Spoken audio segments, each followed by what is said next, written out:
Ibu, para saudari dan saudara, hari Sabtu yang lalu, koran Kompas halaman 3 menulis sebuah ulasan yang judulnya cukup menarik atau bahkan menarik untuk sekurang-kurangnya saya. Semoga Anda tidak ada yang membacanya.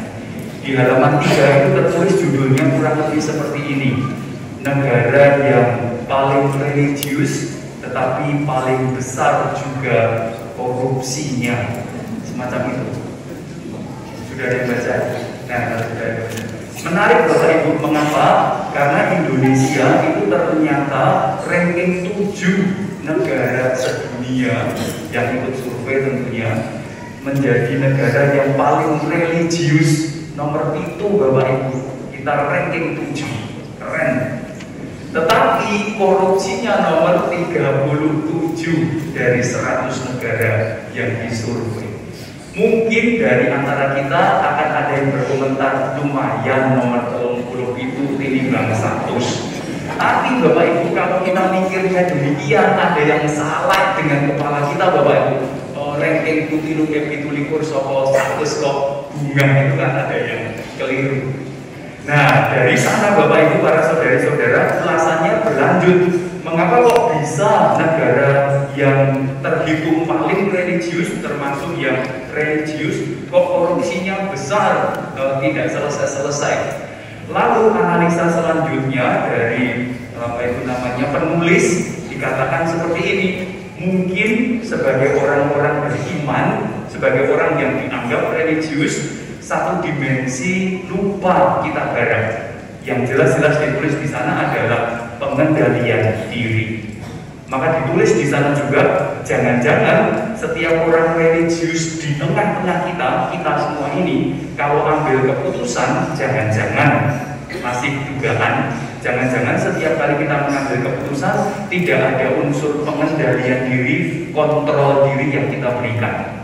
Jadi pokoknya ambil keputusan ya ambil, resiko dan segala sesuatunya, dampak untuk siapapun tidak dipikirkan, maka akhirnya kerusakan.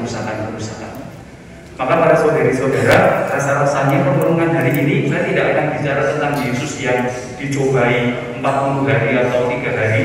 Diskusinya rasanya kapan-kapan lagi saja Bapak Ibu kita bahas. Tetapi saya ingin mengomentari artikel kemarin itu dalam konteks bacaan-bacaan hari. Maka para saudari-saudara, kalau kita kemudian diberi pernyataan negara orang-orang yang paling religius tetapi korupsinya besar, karena indikasi salah satunya mungkin setiap pengambilan keputusan yang kita lakukan kita kurang pengendalian diri, kurang kontrol diri dan sebagainya, maka relevan Bapak Ibu masa prapaskah itu kita bayangkan. Maka relevan masa prapaskah itu dilakukan oleh setiap orang beriman. Maka rasa-rasanya tidak pas lagi kalau kita mengatakan prapaskah tidak ada gunanya, ngapain berkali-kali sudah dilakukan. Maka dengan teks itu, dengan artikel itu, rasa-rasanya prapaskah menjadi penting. Untuk apa? Untuk latihan para saudari dan saudara supaya kita punya pengendalian diri. Nah, beberapa catatan terlebih dahulu terkait dengan apa yang tertulis kemarin Bapak Ibu.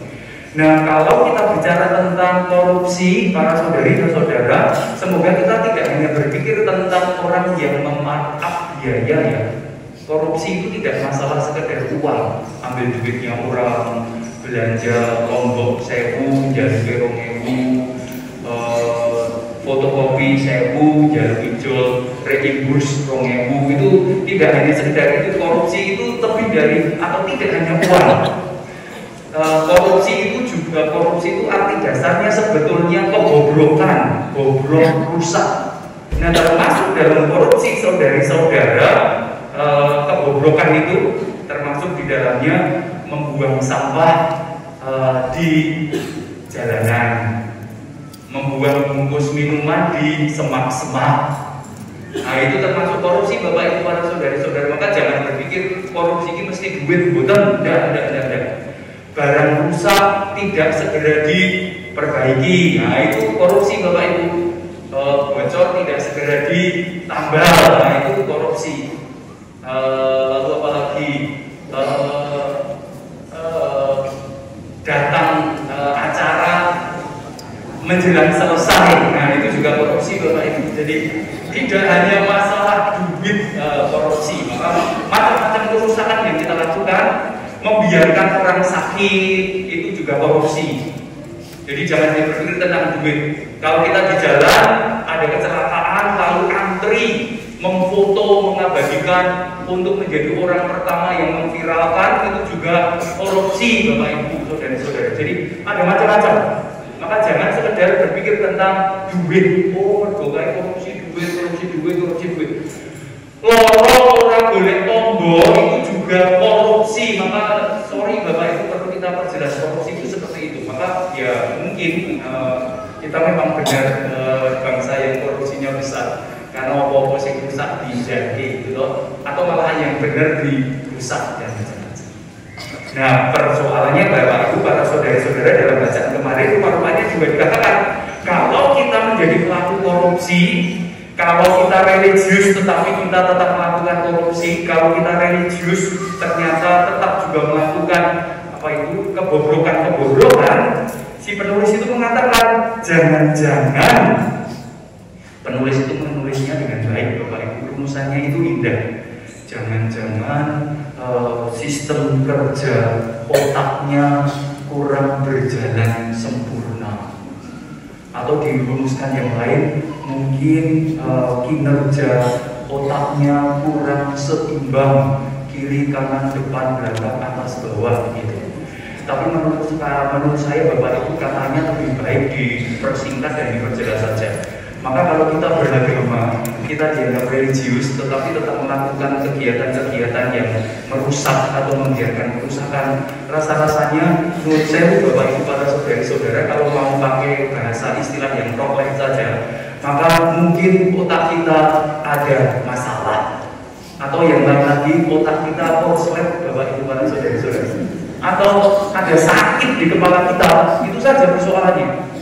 Maka kalau misa itu baik, saya sebagai pastor misalnya tahu misa itu baik, lalu memilih untuk tidak misa, maka otak saya rusak Bapak Ibu para saudara-saudara. Dan cetok apa kok ora ditindaki.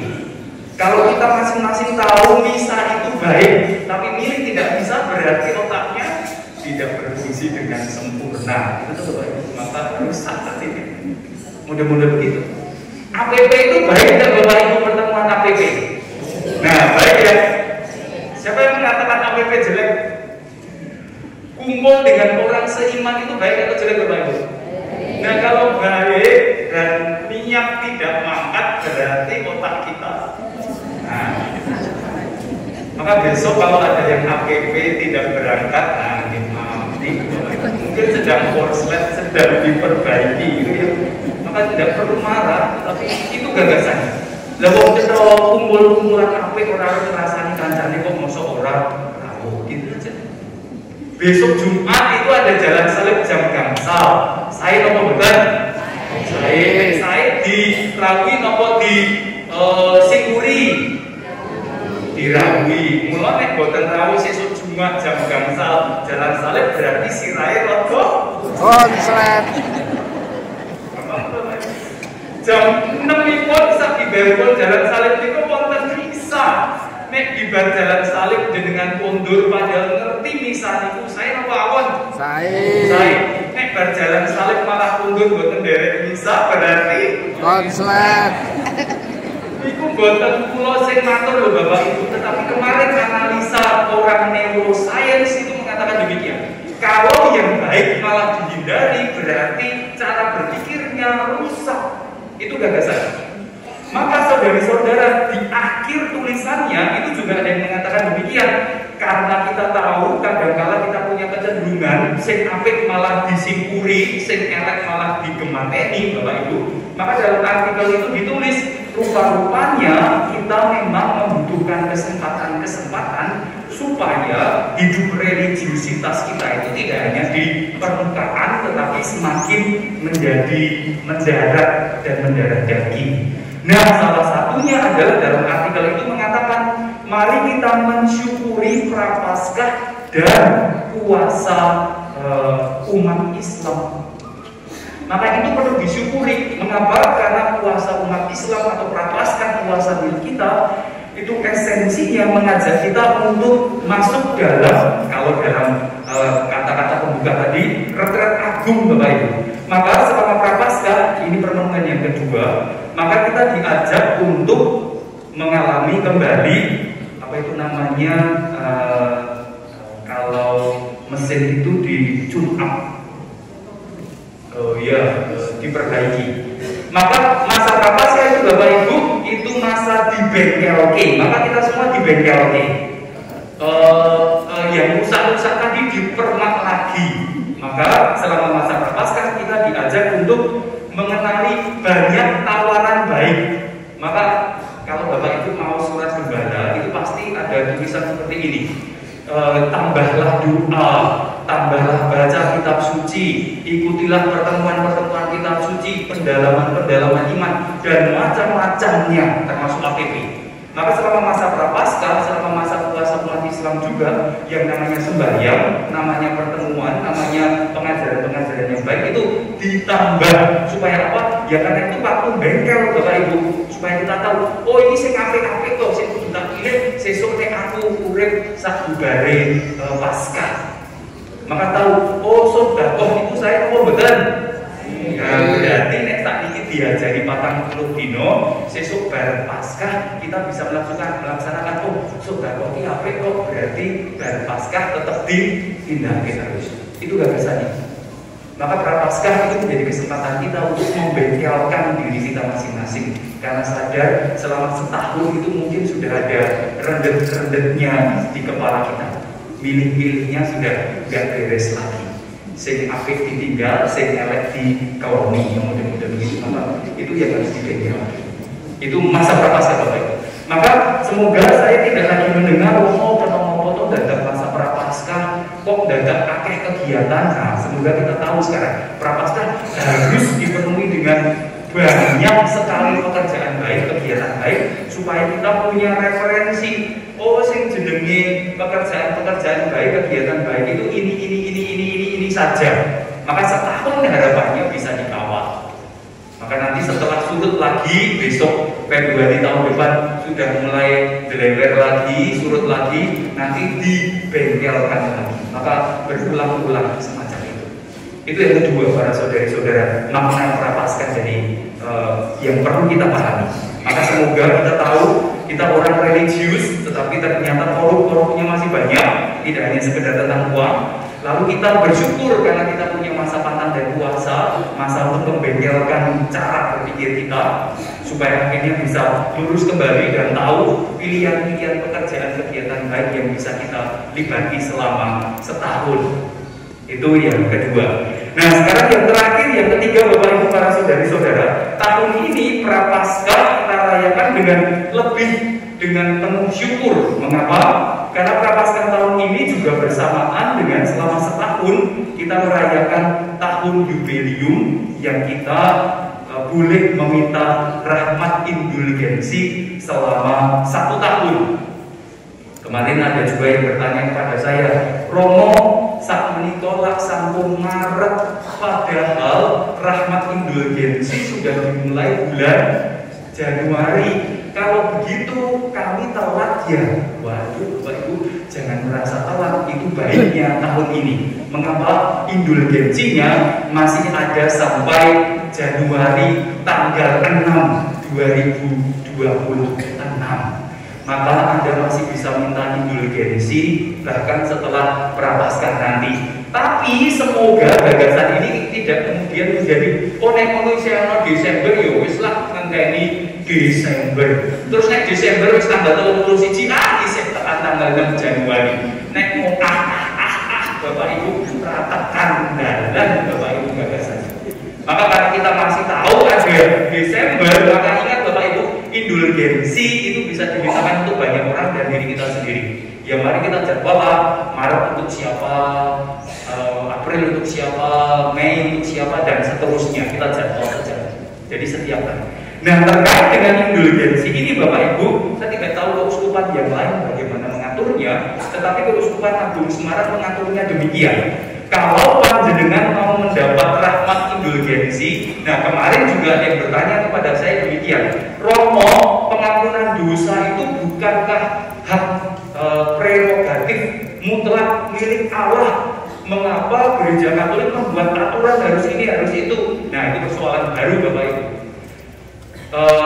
Pengampunan dosa, rahmat indulgensi memang berasal dari Allah. Tetapi Bapak Ibu para saudari-saudara, sebagai manusia hidup, rupa-rupanya manusia yang sehat tuh ya cara berpikirnya. Pasti kalau Anda diparingi sesuatu, Anda kan tidak mau menerimanya cuma-cuma ya. Orang yang sehat itu kalau diparingi cuma-cuma mau menerima enggak? Rasanya agak awal. Pasti Anda akan mengatakan, sekedar pulau pendeke nopo atau lajeng dilintoni gitu. Anda diberi rambutan gitu loh dari tetangga. Pasti Anda segera akan mengatakan, sekedar dia monggo pengarang mungkin jenengan masuk lalu bahwa sesuatu diberikan sebagai ganti, sebagai tukar. Lalu Anda merasa pemberian ini sungguh-sungguh apa itu namanya indah, baik. Mengapa? Karena ada tukar.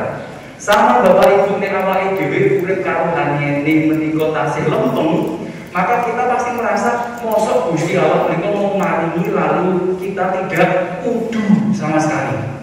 Kita pasti harus kudu sesuatu. Nah, gagasan kudu tahu ya? Urut, nah, bukan urut, ya urut. Kudu nglintoni gitu loh. Jadi mosok mau diparingi wong sing mau nampa ridho lumayan aston itu kan rasane ra duwe martabat gitu Bapak Ibu. Mosok aku mau nampa, mosok aku yo marah-marah banget untuk aku ra pati ngomong kok.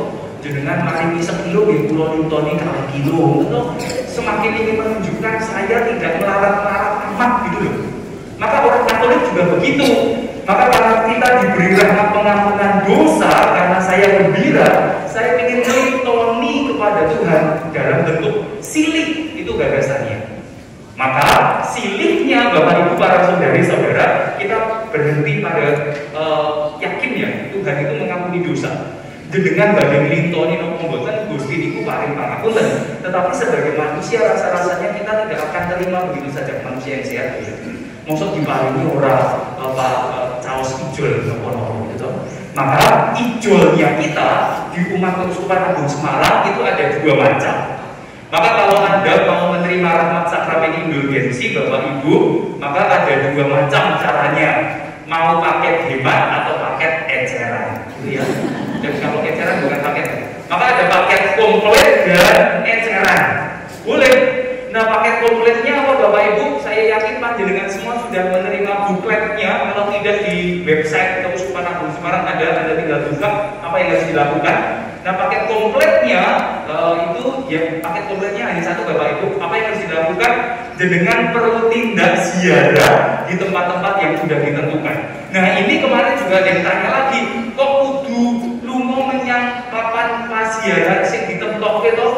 Lah mosok neng Gua Maria Pringgalaya Keraton memang enggak Bapak Ibu enggak, karena apa ciut gone itu saja.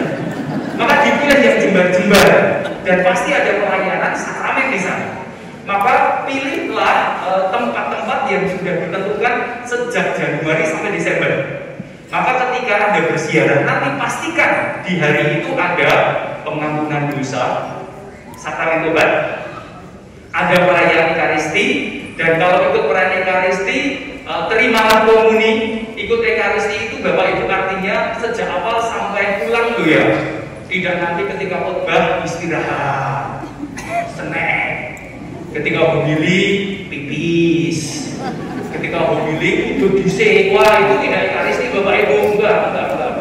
Maka ikut Ekaristi penuh. Lalu nanti ketika komuni, terima komuni. Lalu berikutnya menerima berdoa intensinya yang ditentukan hari ini. Jadi kalau kita mau paket komplit itu seperti itu Bapak Ibu. Maka datang untuk menerima sakramen tobat saat dari yang ditentukan itu ada banyak pastor. Lalu merayakan perayaan Ekaristi, menerima komuni, dan yang berikutnya mendoakan intensi Bapa Suci atau intensi gereja yang ditentukan hari itu. Apa lupa yang terakhir? Nanti yang ingat silahkan diingat-ingat kembali. Tapi itu paket komplit. Lah nek kula mboten saged romo nek saka pengakuan dosa nganti rampung nika saged 3 jam lho mesti ngantri kiat kados pundi nggih sampun pakete sing nek mboten saged paketan nggih ngecer mawon Bapak Ibu ya sudah ada apa-apa.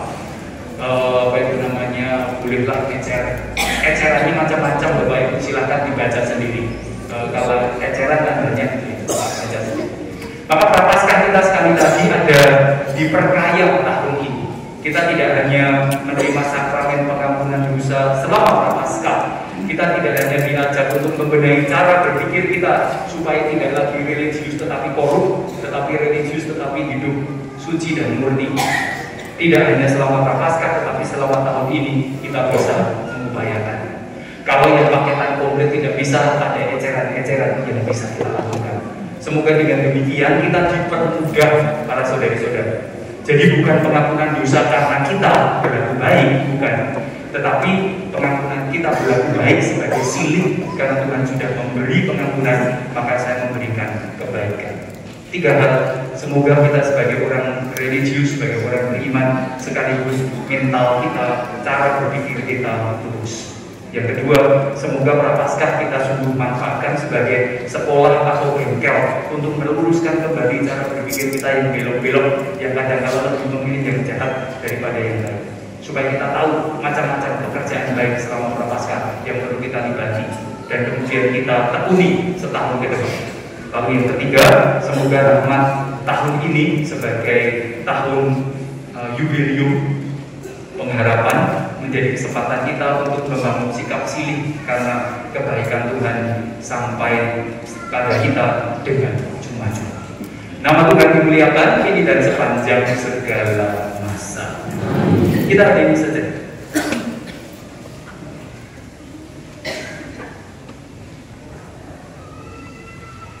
Para saudari dan saudara, bacaan-bacaan hari ini mengajak kita untuk senantiasa memiliki sikap mawas diri, pengendalian diri, kontrol diri, dan mengajak kita untuk belajar mengetahui apa yang terbaik dan yang terbaik, yang baik, yang indah tidak hanya satu dalam bacaan-bacaan hari ini, tetapi memang satu, mengikut Tuhan, menawarkan Tuhan dengan cara-cara kebaikan yang beragam.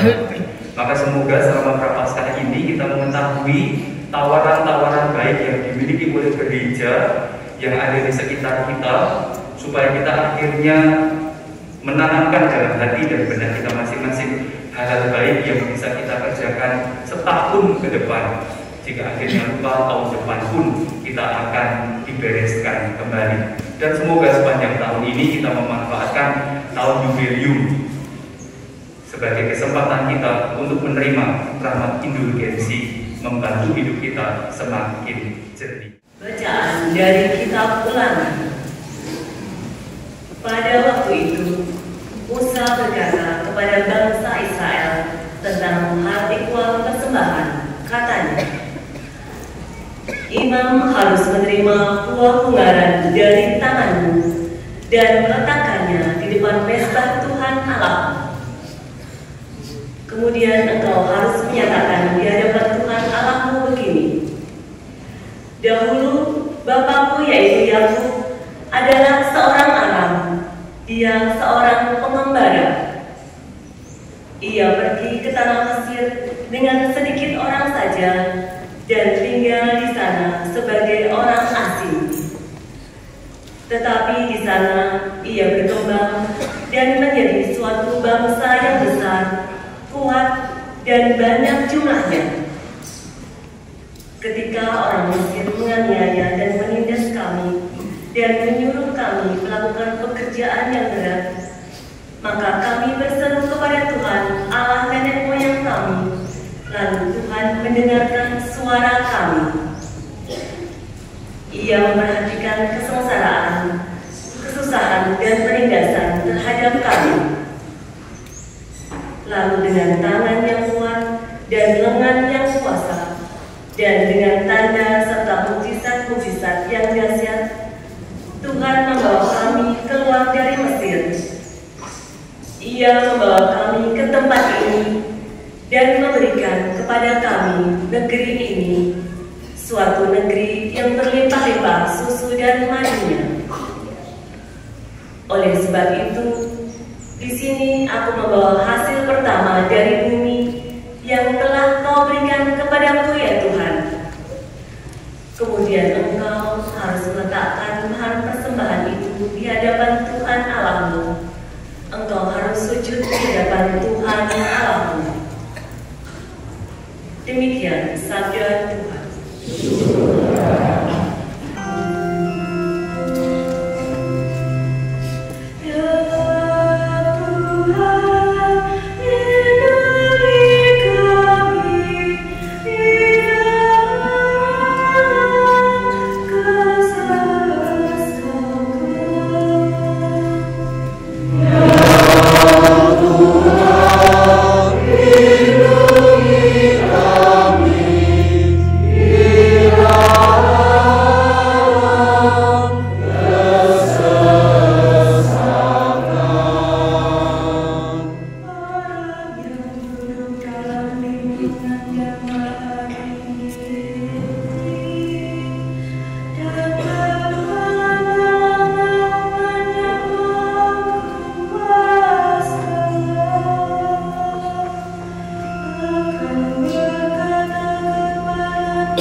Kepada jemaat di Roma. Saudara-saudara, inilah yang dikatakan kitab suci. Firman itu dekat kepadamu, yakni di dalam mulut dan di dalam hatimu. Itulah firman iman yang kami beritakan. Sebab jika kamu mengaku dengan mulutmu bahwa Yesus adalah Tuhan dan percaya dalam hati bahwa Allah telah membangkitkan Dia dari antara orang mati, maka kamu akan diselamatkan. Karena dengan hati orang percaya dan dibenarkan, dan dengan mulutnya orang mengaku dan diselamatkan. Karena kitab suci berkata, siapa saja yang percaya kepada Dia tidak akan dipermalukan. Sebab tidak ada perbedaan antara orang Yahudi dan orang Yunani. Karena Allah yang satu itu adalah Tuhan semua orang, dan Dia kaya bagi semua orang yang berseru kepadanya. Sebab siapa saja yang berseru kepada nama Tuhan, ia akan diselamatkan. Demikianlah sabda Tuhan.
Sekali peristiwa, Yesus yang penuh dengan Roh Kudus kembali dari sungai Yordan, lalu dibawa oleh Roh Kudus ke padang gurun.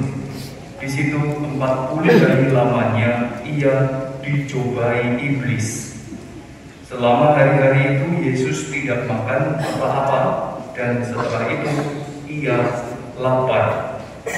Lalu berkatalah iblis kepada Yesus, "Jika engkau putra Allah, katakanlah kepada batu ini supaya menjadi roti." Jawab Yesus kepadanya, "Ada tertulis, manusia hidup bukan dari roti saja." Kemudian iblis membawa Yesus ke suatu tempat yang tinggi, dan dalam sekejap mata ia memperlihatkan kepada Yesus semua kerajaan dunia. Kata iblis kepadanya, "Segala kuasa itu serta kemuliaannya akan kuberikan kepadamu, sebab semuanya itu telah diserahkan kepadaku, dan aku memberikannya kepada siapa saja yang ku kehendaki. Karena itu, jika engkau menyembahku, seluruhnya itu akan menjadi milikmu." Tetapi Yesus berkata kepadanya, "Ada tertulis, engkau harus menyembah Tuhan Allahmu, dan hanya kepada Dia sajalah engkau harus berbakti." Kemudian iblis membawa Yesus ke Yerusalem dan menempatkannya di puncak bait Allah. Lalu ia berkata kepada Yesus, "Jika engkau putra Allah, jatuhkanlah dirimu dari sini ke bawah. Sebab ada tertulis, mengenai engkau Allah akan memerintahkan malaikat-malaikatnya untuk melindungi engkau, dan mereka akan menerima engkau di atas tangannya, supaya kakimu jangan terantuk pada batu." Yesus menjawab, "Ada firman, jangan engkau mencobai Tuhan Allahmu." Sesudah mengakhiri semua pencobaan itu, iblis mundur dari hadapan Yesus dan menunggu saat yang baik. Demikianlah sabda Tuhan.